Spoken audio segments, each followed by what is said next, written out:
Hi, good morning. Today we're going to talk to Ada. She's one of our patients that we've been following up here at Hifu Clinic. She presented about 3 months ago with features of uterine fibroids, heavy bleeding, prolonged, and could use a lot of painkillers, and would use multiple ways to prevent any leakage when she was on her cycle. So we did her procedure about 3 months ago, and she's come back for a review with a repeat MRI so that we can compare how her fibroids have been, whether they've started shrinking, and if her period has become lighter. So I'll let Ada to explain before and after, then I'll show you her images. Ada. Hi, I'm Ada. In the pre-Hifu, I'll have heavy bleeding. That was my worst. Followed with lots of big clots. I hope that makes sense. It's big clots. Yes. Big. Yes. Yeah. And extreme pain. I remember my first visit to the gynae who referred me here. He asked me on a scale of 1 to 10, how much pain do you experience? And I told him 9, simply because I don't want to scare you with a 15. So I told him the painkillers I was taking, ideally for the second and third day, the amount, and he was like, well, we give you a 15, granted, assuming I know what you're going through. And I had lots and lots of bloating was generally part of my life. And at that point, I assumed it's because of maybe being lactose intolerant, reacting to gluten and stuff like that. Also, generally seed oils. Yeah. Cause so I'll be conscious of where I'll eat, assuming it's because maybe chakula ni chafu and stuff like that. Yeah. But he told me no. Let's first look at the fibroid, see how to treat it before we conclude on what really is causing the bloating. But interestingly, 2 weeks post, or rather, just immediately post-procedure, the bloating just subsided. Yes. At that point, I assumed it's because I was indoors, I was generally eating from home, but resuming work, the bloating didn't happen again. So It's wonderful. wonderful. Yeah. Post-procedure, I've been telling Dr. Mugambi, I think it's too soon. I feel too soon to celebrate because it's not normal. I'd normalize the pain. Yeah. Period pain is not normal. Trust me, I'd normalize it. I'd normalize heavy bleeding to a point that I'll go through tampons and pads, at least 3 packets of pads, and in one cycle, maybe 8 tampons. But we'll work with my last cycle, maybe a week ago. Yeah. I had 2 packets, but majorly because I don't want to feel dirty. Yeah. I just want to change. But there's no heavy bleeding. No heavy bleeding. Yeah. And I used, the whole cycle, I used 4 tampons. That's wonderful. But majorly because also I was leaving the house at some point and I didn't want to maybe leak. Yeah. Yeah. Fear. Yes. Pain. Oh my, that is the best part.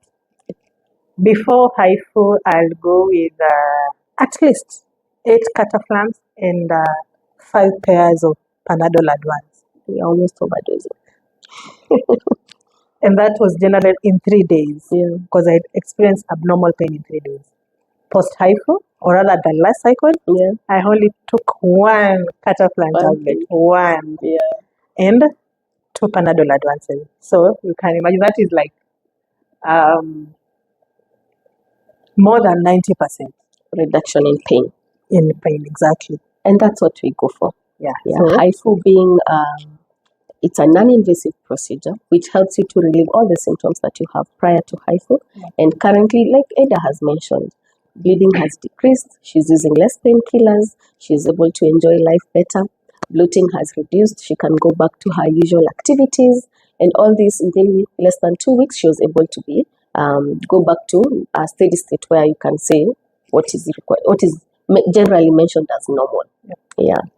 So I want us to go through her MRIs so that at least we can see before and after Hifu, so that you can be, other than just hearing from word of mouth, all the other people, all the other patients who are going through fibroids, can be able to actually see how the fibroids shrink post-Hifu. So we are going to look at her Ada's MRIs. This is before Hifu. She came somewhere in July, the first week of July. We did the procedure that week. So before Hifu, let's measure this together. This is a submucosal fibroid. As you can see, it's called a sagittal MRI, sagittal review.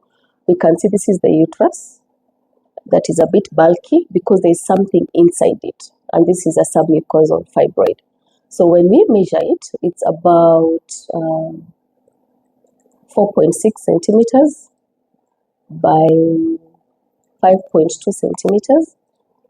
And on this other side, so that's about 5.2 by 4.6 by 4.9 centimeters.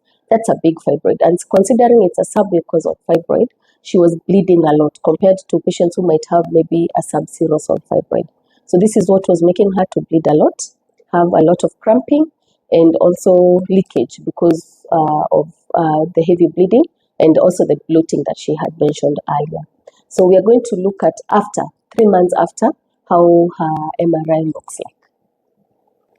Okay, this is her MRI, Ada's MRI 3 months after Hifu. As I mentioned earlier, you can see the uterus here that is a bit smaller compared to the previous one. And inside that uterus, there is no fibroid that you can see as clearly. There is no that submucosal fibroid, and her endometrium is much visible. And this means that she will not have the heavy bleeding and the heavy cramping, severe cramping that she was having. So for patients who are a bit doubtful of how Hifu works, this is a visual representation of how patients progress 3 months after. And considering she did not have any surgery done, no blood transfusion, it was under sedation, and patient was quite comfortable.